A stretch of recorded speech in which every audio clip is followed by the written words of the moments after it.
किसानों की खराब हुई फसलों को लेकर अब सियासत भी शुरू हो गई है। कांग्रेस ने किसानों को तत्काल मुआवजा देने की मांग की और बीजेपी पर किसान विरोधी सरकार होने का आरोप भी लगाया। तो इधर सरकार के मंत्रियों का कहना है कि कांग्रेस ने सरकार में रहते किसानों की चिंता नहीं की। अब किसानों की बात करने से कोई फायदा नहीं है। सरकार किसानों की पूरी चिंता कर रही है।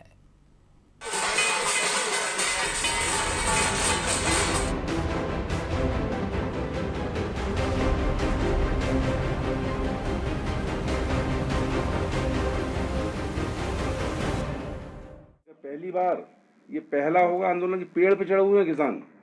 वही हमारी बात सुनो, पेड़ पे चढ़े हुए हैं। तो कुल मिलाकर किसानों की हालत खराब है। इसलिए जो कांग्रेस का डेलीगेशन जाएगा उनसे बातचीत करेगा, उनकी जो परेशानियां हैं उनको उठाएगा और सरकार से मांग करेगा कि इनको मुआवजा दें, क्योंकि 100% जो उनकी फसल है वो नष्ट हो गई है। जब सरकार में थे तब तो कभी गए ही नहीं। आपके किसानों को इतना नासमझ समझ रहे हैं। अरे सरकार में थे तब एक आध मंत्री ही चले जाते। आज हमारे कृषि मंत्री खेत खेत जा रहे हैं ना। हमारे मुख्यमंत्री जाते हैं कि नहीं, ओले पड़ जाए, पाला पड़ जाए। ये तो जैसे ही मुख्यमंत्री बने, कोरोना तो आया साल भर बाद, और ये क्वारंटाइन हो गए वल्लभ भवन में 1 साल पहले, निकले ही नहीं, खेतों पे गए ही नहीं कभी। ये स्वांग अच्छा नहीं है। किसान सब समझते हैं कि इन्होंने किसान को धोखा दिया है, और झूठ बोलने वाले मुख्यमंत्री अगर कोई है सर्वाधिक तो माननीय कमलनाथ जी। ये वार पलटवार उस किसान के लिए है जिसका हितैषी बनने की कोशिश हर सियासी दल कर रहा है। वजह है मध्य प्रदेश में होने वाले उपचुनाव, और किसान के मुद्दे पर तो जमकर सियासत होती रही है, भले ही किसानों को इसका फायदा मिले या फिर ना मिले। मालवा और निमाड़ में किसानों पर संकट आया है तो सियासतदानों के लिए ये किसी उपजाऊ मुद्दे से कम नहीं, क्योंकि मालवा निमाड़ की 7 सीटों पर उपचुनाव होना है। चुनाव है और किसानों का मुद्दा है, तो फिर सियासत को और क्या चाहिए। आरोप प्रत्यारोप का दौर चल रहा है। पूर्व सीएम कमलनाथ ने सोयाबीन की खराब हो चुकी फसलों को लेकर एक लंबा चौड़ा पत्र लिख दिया। पत्र का मजमून यह है कि सरकार किसान विरोधी है, जिम्मेदार मौन है, किसानों की सुध नहीं ली जा रही, ना तो कोई सर्वे हो रहा है और ना ही राहत दी जा रही है। कांग्रेस ने किसानों के एक प्रतिनिधि मंडल को खेतों का जायजा लेने भी भेज दिया। अब जरा 40,000 रुपए हेक्टेयर मुआवजा दो, बिजली के बिल माफ करो और बीमे की राशि दिलाओ। तुम्हारे नरेंद्र मोदी से स्पेशल पैकेज मेरे मालवा निमाड़ के किसान को दिलवाओ। इधर सरकार अपनी तरफ से किसानों को राहत देने में जुटी है, मगर अफसरों की लेट लतीफी के चलते फसल बीमा की कंपनी डिसाइड ही नहीं हो सकी। इसीलिए 31 अगस्त तक फसल बीमा की प्रीमियम राशि भरने की तारीख बढ़ाई गई। बीजेपी के नेता भी किसानों की सुध लेने में पीछे नहीं है। उज्जैन के सांसद अनिल फिरोजिया खेतों में पहुंचे और किसानों से बातचीत की। विधानसभा के प्रोटेम स्पीकर रामेश्वर शर्मा ने चबूतरे पर बैठकर किसानों से बात की। शमशाबाद के विधायक राजश्री सिंह ने तो अपनी ही सरकार के खिलाफ किसानों के साथ धरना दे दिया और फसल बीमा देने की मांग की। वहीं कृषि मंत्री भी खेत खेत पहुंचकर खराब हुई फसलों का जायजा ले रहे हैं, किसानों को मदद का भरोसा दे रहे हैं, तो कांग्रेस पर निशाना भी साध रहे हैं। ये 15 महीने किसानों को, प्रदेश को लूट रहे थे। इनकी दलाली बंद हो गई है और इसलिए दिन भर ये घड़ियाली आंसू बहा रहे हैं और रो रहे हैं। इनके हाय सत्ता। और इसलिए मैंने कहा था 15 महीने क्या किया उन्होंने। कल लूटे जो आज लूटे 100 पल में सरकार चल जाएगी, बहुरू लूटेगा। कांग्रेस ने धोखा देकर एक बार जीत सकते हो, बार बार नहीं। और इसलिए हमेशा के लिए कांग्रेस खत्म, और इसलिए रो रहे हैं। अब रोते रहेंगे। किसान भाइयों, आपको चिंता करने की जरूरत नहीं है। ये प्राकृतिक आपदा है, इसमें सरकार, माननीय मुख्यमंत्री शिवराज सिंह जी चौहान और हम सब, पूरी सरकार, पूरे अधिकारी कर्मचारी आपके साथ खड़े हैं, आपको राहत दिलाएंगे ताकि आपको क्षति ना हो। बहरहाल किसानों का नुकसान हुआ है येलो मोजेक नाम के वायरस के अटैक के चलते, जिससे सोयाबीन की फसलें पीली पड़ रही है। तापमान में बदलाव की वजह से वायरस का अटैक हुआ है। हर कोई किसानों को मरहम लगाने की जुगत में है। आखिर क्यों ना हो, ये वही किसान था जिसने 2018 में सत्ता बदल दी थी। अब उपचुनाव है तो सभी दलों को किसान याद आ रहा है। दोनों ही दलों का मकसद किसानों को राहत देना हो सकता है, मगर सियासत करने से भी राजनीतिक दल बाज नहीं आ रहे। Bureau report, Bansal news. तो उधर किसान परेशान हैं और इधर राजनीति जारी है। विजय मांडके हमारे वरिष्ठ सहयोगी इस खबर पर बातचीत के लिए इस वक्त हमारे साथ सीधे न्यूज रूम से जुड़ रहे हैं। विजय जी, जिसे हम अन्नदाता कहते हैं, शायद कुदरत की मार सबसे ज़्यादा यही झेलता है। पानी हो, सूखा हो, खाद की कमी हो, खराब खाद हो, बीज की कमी हो, खराब बीज हो, ये सब तो उसकी ज़िंदगी से जुड़ा ही है, लेकिन राजनीति का दंश भी यही अन्नदाता झेल रहा है।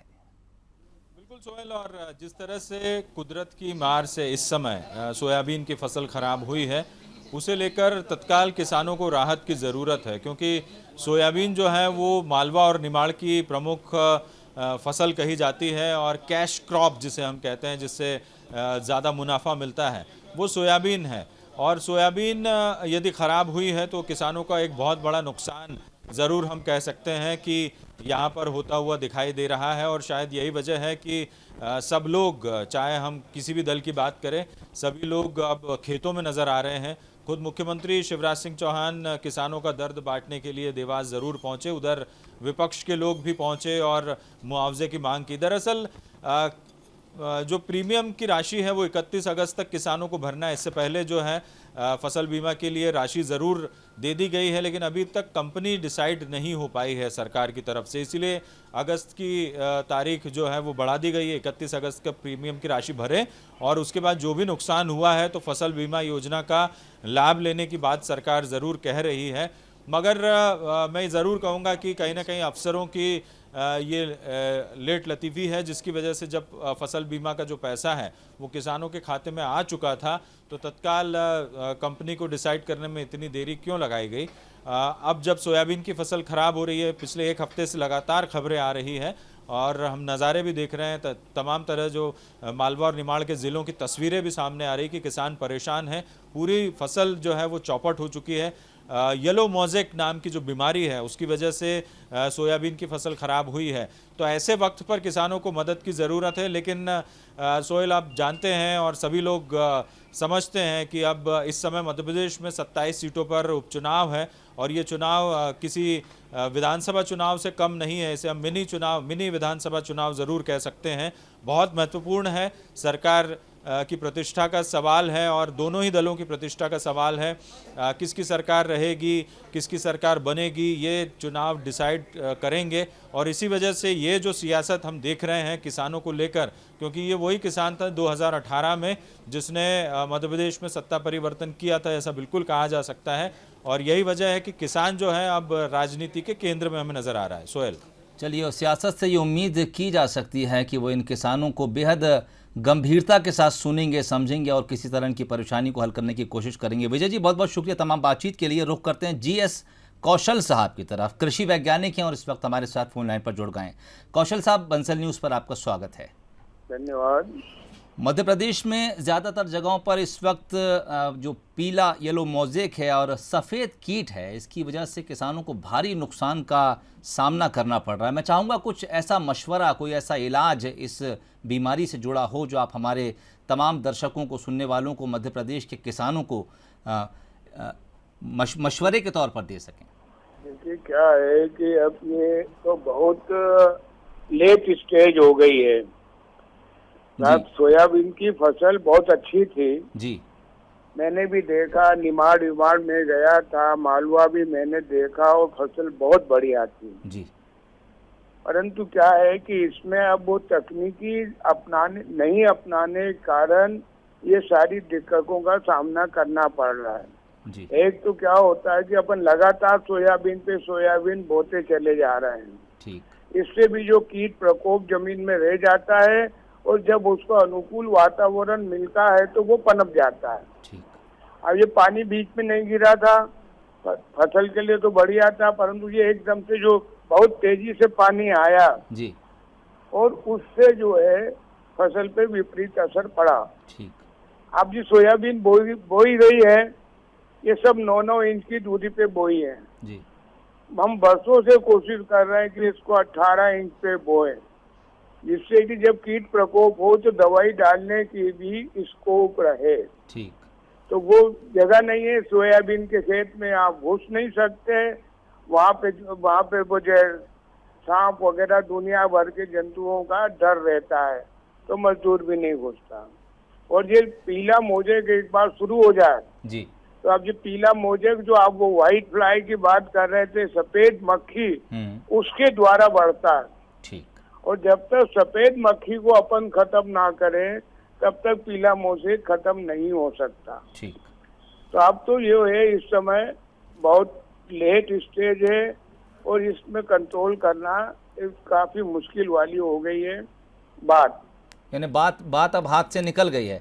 क्या फसल चक्र आप जो है, समझ लीजिए येलो मोजेक लगा, येलो मोजेक के साथ व्हाइट फ्लाई आ गई और स्टेम फ्लाई भी आ गई। यदि सोयाबीन की आप जो फसल उखाड़े हैं या पौधा उखाड़े हैं जी, और उसको बीच में से फाड़े तो उसमें आपको इल्ली भी दिखेगी। ठीक, कौशल साहब, तो क्या फसल चक्र को लगातार बदलना इसका इलाज है, या फिर जो आपने बताया कि पौधों की दूरी 18 इंच करें वही इलाज है, या फिर कोई और इलाज भी जो फसल को लगाते वक्त ही किया जाए? 3-4 चीजों पर आना चाहिए। ठीक, 18 इंच पे फसल लगाएं, ठीक, अंतर्वर्ती फसलें भी लगाएं उसके बीच में, जी, मतलब मक्का ज्वार हो सकती है, एक अकेली फसल ना लगाएं। ठीक, फसल चक्र को अपनाएं। जी, ये जो रेज बेस्ड की बात कर रहे हैं, रीजन फरो या रेज बेस्ड सिस्टम का उपयोग करें, जी, बीजोपचार करके जरूर बोएं। तो ये सारी चीजें अपना के सोयाबीन को यदि खेती करेंगे तो ये फायदे की रहेगी जी, नहीं तो जैसे धीरे धीरे ये एरिया खत्म होता जा रहा है, जी, सोयाबीन खत्म हो जाएगी मध्य प्रदेश में। ठीक, बहुत बहुत शुक्रिया हमसे बातचीत करने के लिए कौशल साहब आपका, और आपने जो कुछ मशवरा इस वक्त हमारे तमाम सुनने वाले दर्शकों को और किसानों को दिया, हम मानते हैं कि हो सकता है इस पर वो आने वाले वक्त में अमल करें, और जिस परेशानी की वजह से इस वक्त वो लोग पूरी फसलों को ख़राब उनकी हो चुकी हैं, मुश्किल में हैं, इससे वो लोग बच सकेंगे। कोशिश की जानी चाहिए। हालांकि ज़्यादातर इलाकों में मध्य प्रदेश की इस वक्त पीला मोजेक और सफ़ेद कीट की वजह से सोयाबीन की फसलें ख़राब हो चुकी हैं। सियासत इस मुद्दे पर अब लगातार जारी है।